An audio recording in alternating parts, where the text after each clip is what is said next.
John chapter 5, verse 13, "These things have I written unto you that believe on the name of the Son of God, that ye might know that ye have eternal life." As a new Christian, 1 John should be a primary focal point to help you grow and to settle this issue.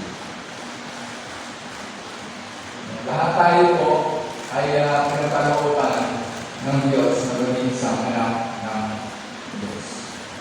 Anak niya.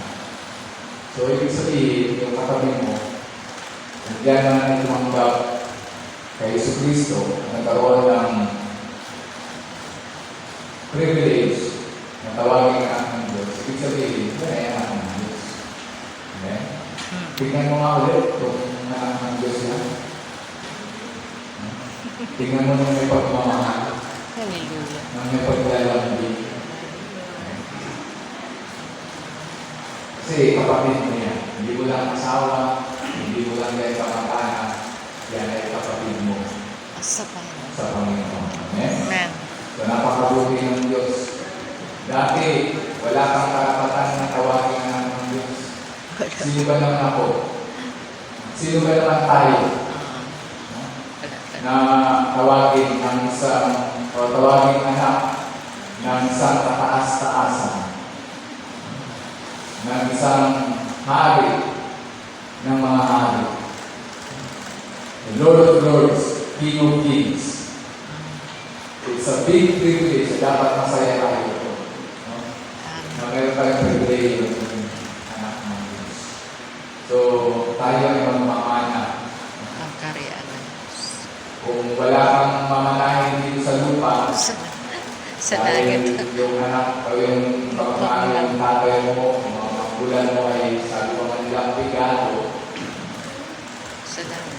Alam niyo yung pigado? Opo. Yes, bigado. Mahirap. Mahirap. Bigado ang buhay. Bigado. Wala po kami, wala po kami, wala po kami malalaking lupain. Sino po dito yung may mga malalaking lupain? Wala po kami wala po kami bahay, kami po ay nagre-renta lang. Hallelujah. Purihin ang Panginoon. Sino po yung nagre-rent dito?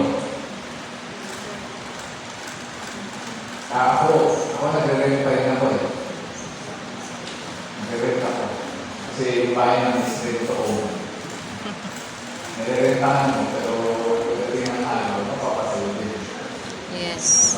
Sa atin kasi dito, lalo pa kung dito ka sa dati, pag nagre-rent ka, wala talagang chance na mapapasayo yung lupa at bahay. Wala. Pero wag ka magalala. Dahil kapag ka ikaw ay anak ng Diyos, meron kang mamanahin. Malaki pa. No? Hindi ka man magmamana dito lang lupa at bahay, pero doon sa langit, meron kang bahay at lupa. Amen. Dito pa. Amen. Hallelujah. Pure gold pa. Gold. Pure gold na kulay green. Pure gold daw, pero kulay green. Doon, gold na gold. Sabi ko dati, kapag pure gold, dapat bilang. Kasi gold, di ba? Gold is parang bilaw yun na pero kulay green. Hindi po gano'n. Yung gold na nasa langit is a pure gold, crystal clear. Yung tubig doon, Malinaw hindi na na tayo magugutom, Amen. hindi ka na uuhawin, Wala nang sakit. hindi ka na mauuhaw, Hindi ka na dahil sa magtatrabaho. kanya ang presensya ng Diyos. Nandun ang presensya ng Diyos. At Amen. ikaw ay anak ng Diyos. Yes, May amen. kanya-kanya tayong bahay doon. Sabi ko nga ng awitin, dahil natama na ang sa akin ay kanyang ilaan. Amen. Nilaan tayo ng Diyos ng lupa't bahay doon. Kung wala ang lupa't bahay dito, huwag kang mag-alala. Meron ka. Tanggapin mo lang si Jesus Christ. Magkakabahay ka. Yes, Hindi man amen. dito sa langit. Sigurado. Meron. Amen? Amen. Yun lang yun. Napaka-simpleng decision. Pero napakalaking impact sa atin. Amen? Simple lang na decision yun. Kumbaga, tatanggapin mo lang si Jesus Christ as your personal Savior, meron ka ng security sa eternal life. Amen. Security sa hindi ka na magugutom, hindi ka na Sakit. mauuhaw, hindi ka Wala na na sakit. problema sa bayarin Wala sa na. bahay, Tama. Lahat. amortization sa Wala lupa. na. Dahil yan ay ibigay sa inyo ng Panginoon. Amen. Amen. Thank you, Jesus. At hindi yung mananakaw sa atin. Wala na. Hindi naman. Hindi tulad dito kapag magkaroon ka ng kayamanan, Ang dami nito.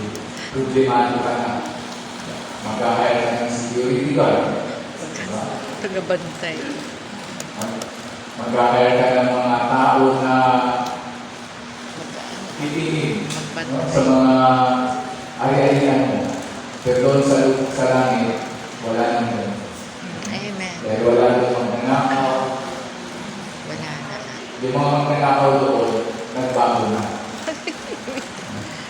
Gusto din naman pwedeng pumunta ka ng langit na. Kasi ako dati, magnanakaw ako. Lahat tayo. Sinungaling tayo. Lahat. Pero ngayon, dati yun, pero ngayon, hindi na. Nagbago na. Amen? Amen. So lahat ng nandun sa langit ay nagbago.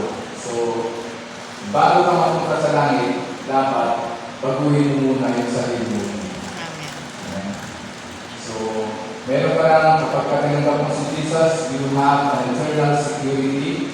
Hindi na yung mawawala sa'yo, nandyan na yan. Naalala na yung kalibutan na. Kinuha niya lahat ng mana na para sa kanya at lumaya siya. Nilis na. Ngayon, naubos yung kayamanan niya, nagpakain na lang siya ng baboy, at halos yung pagkain ng baboy, kinakain niya rin, doon niya na-realize na mali ang tayo ginagawa. Bumalik siya sa tatay niya, anong ginawa ng tatay niya? Pinalayas siya. Hindi. Tinanggap naman. Tinanggap ulit siya. Hindi lang yun, naghanda pa siya ng pili para sa kanyang sa pagbabalik natin. Ganon din tayo. Amen? Amen. Minsan, nakakagawa tayo ng desisyon sa buhay natin. Kahit tayo, kahit Kristiyano na tayo, minsan nagkakamali pa rin tayo sa desisyon natin. Amen?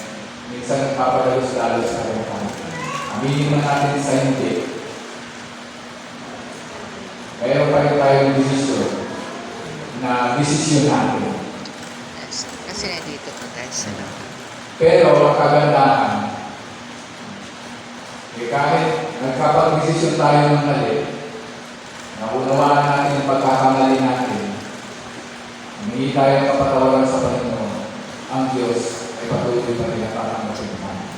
Amen. Magkamali man tayo dahil hindi tayo perfect. Kung pangalan lang yung perfect, pero tayo hindi tayo perfect.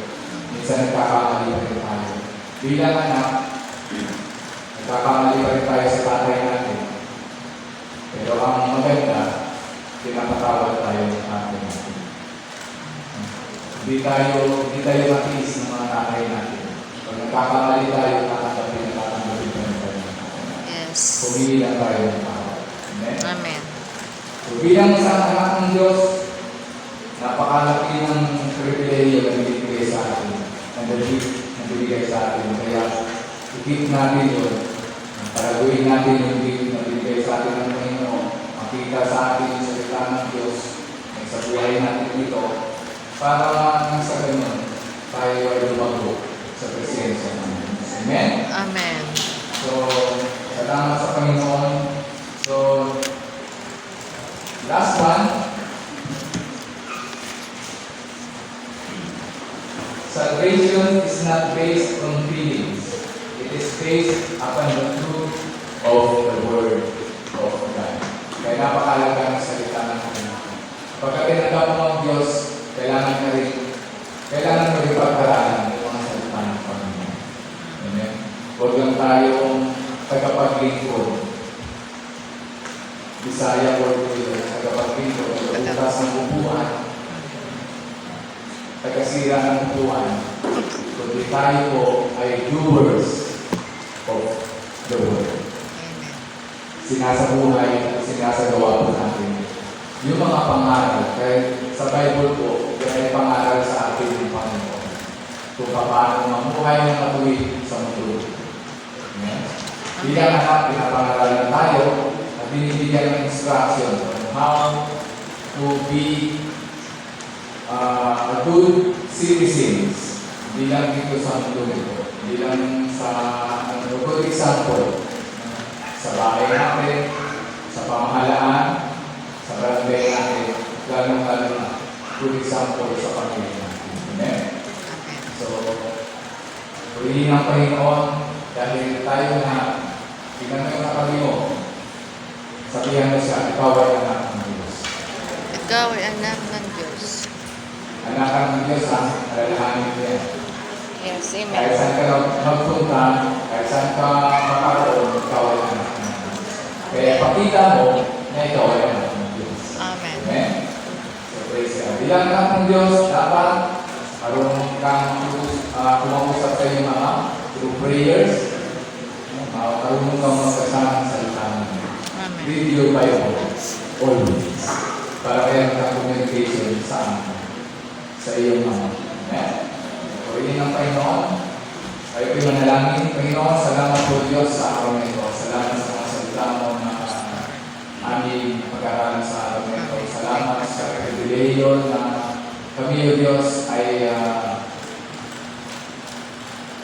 binilang, tinawag mo, Diyos, Yes. na bilang yung mga. Yes, we love you, Lord. Salamat Thank you, sa- Lord. Mag-isahil. sa Sa security, trabaho, sa sa security, I pray natin sa magdalahan ko, Lord. Schedule na siya ay huwag na saan sa pag-ibig ng Lord next time. Kami po ay nagkaroon Malas ng naman ligtas. ang kanalingan ng nanay ko sa kalingan ba. Sa minsan, na parang ikaw Diyos na tapat ka rin sa amin. Siya nga po. Salamat po Diyos sa araw na ito. Patuloy ko kami samahan sa aming gawain. Sa pagtatapos ng gawain ng Panginoon, kami ay yung pagkalain, yung mga pamilya o Diyos, gabayan sa lahat Siya nga ng mga gagawin na namin sa Yes, God. Thank you for the healing. pangalan ng Diyos. Amen.